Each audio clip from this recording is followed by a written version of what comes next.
have it. The big story tonight is no less than another round of cabinet shakeup.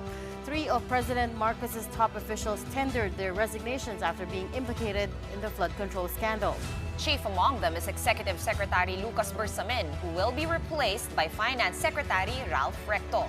Also stepping down were Budget and Management Secretary Amenah Pangandaman and Presidential Legislative Liaison Head Adrian Bersamin. Vice President Sara Duterte says the Marcos administration now faces a crisis of confidence. Mobile journalist Julie Baiza with tonight's big story.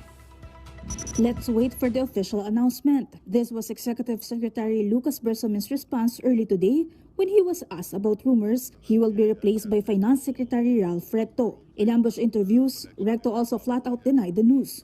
There is no offer, there's nothing to accept.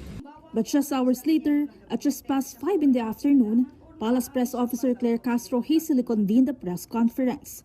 President Ferdinand R. Marcos Jr. has formally accepted the resignations of Executive Secretary Lucas P. Bersamin and Department of Budget and Management Secretary Amenah Pangandaman.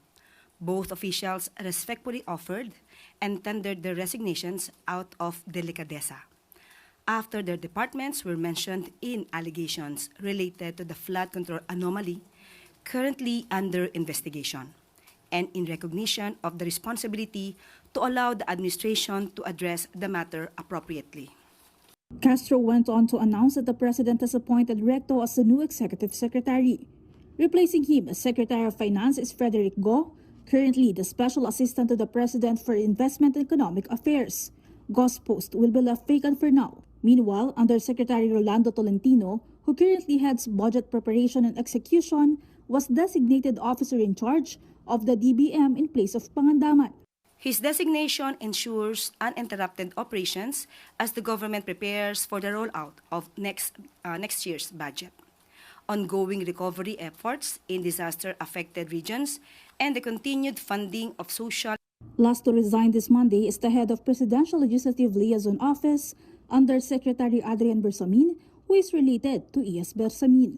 The PLLO is the one that facilitates communication between the executive and legislative branches. There's no word yet on who will replace Undersecretary Adrian.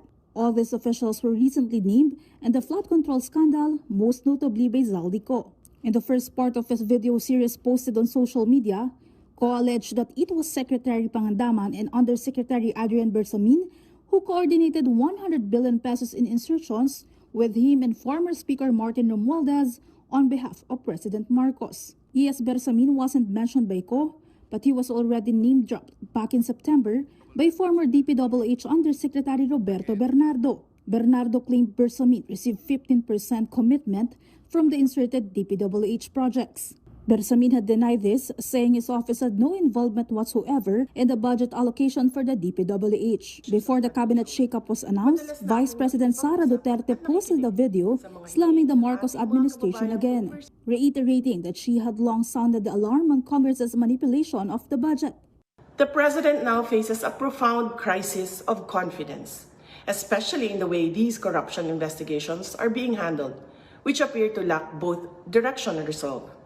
We also seek clear answers on how a budget that deprived Filipinos of billions and billions of pesos was approved under his watch. We Filipinos deserve better. Kapatid Mobile Journal Julie Baiza, We Are One News.